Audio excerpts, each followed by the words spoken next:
এই মাত্র রান্না হয়ে গেল। এই দেখো, এই যে এটা নামাবো, নামালেই হয়ে যাবে শেষ। এই যে শাকটা হয়ে গেছে, এটা কাটোয়ার ডাঁটা বলে। কাটোয়ার ডাঁটা দিয়ে সব সবজি দিয়ে একটা মানে শাক মতন করেছি আর কি।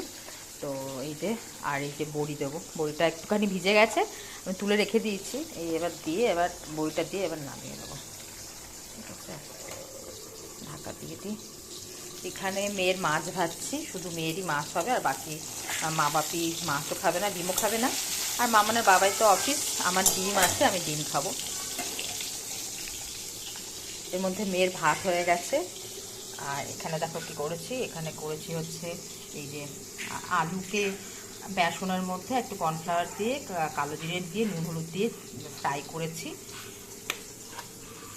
আর এই যে এখানে উচ্ছে ভাজা করেছি।